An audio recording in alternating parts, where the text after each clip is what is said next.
Hello po, good morning po sa ating lahat. Welcome back na po sa ating YouTube channel. For today's video, isang tanong na naman po ang ating pong subscriber ang ating pong sasagutin.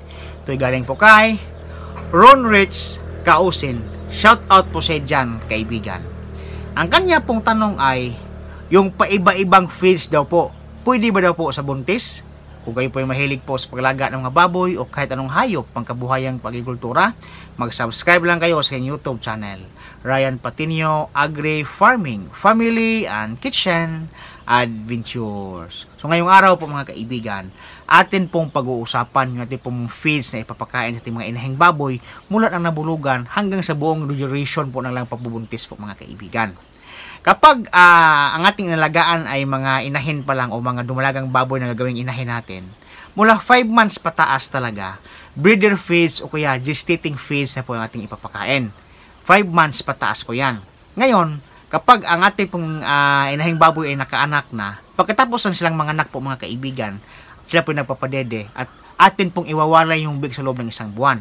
Pagkatapos ng walay po mga kaibigan, atin po itong inulit-ulit na ang atin pong ipapakain ay ganoon pa rin.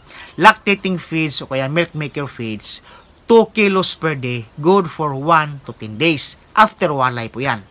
Ngayon, kapag nakastahan na po yung mga inahing baboy nyo, dumalaga man yan o hindi dumalaga, ang dapat nyo pong ipapakain ay breeder feeds o kaya gestating feeds pagkatapos makastahan. So, yan na po yung simula ng kanyang pagbubuntis.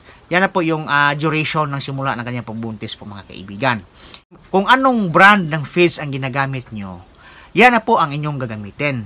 At kung anong feeds ang pinapakain nyo, yan din po ang inyong paggagamitin.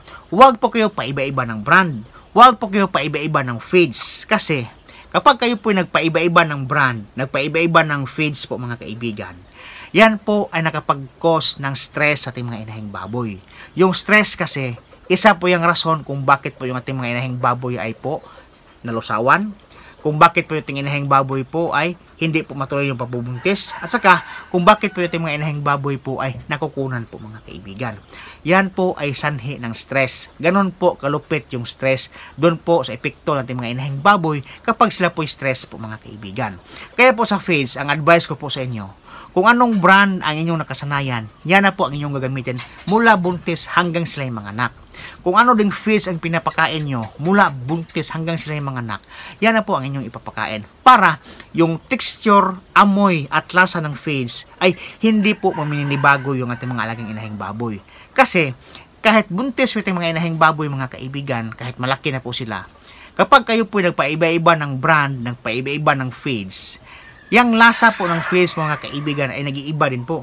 Yung texture ay nag-iiba din po. At saka, yung pang-amoy ng feeds po ay nag-iiba din po yan mga kaibigan. So, yung inahing baboy po ay stress po sa pamamaraan na iyan.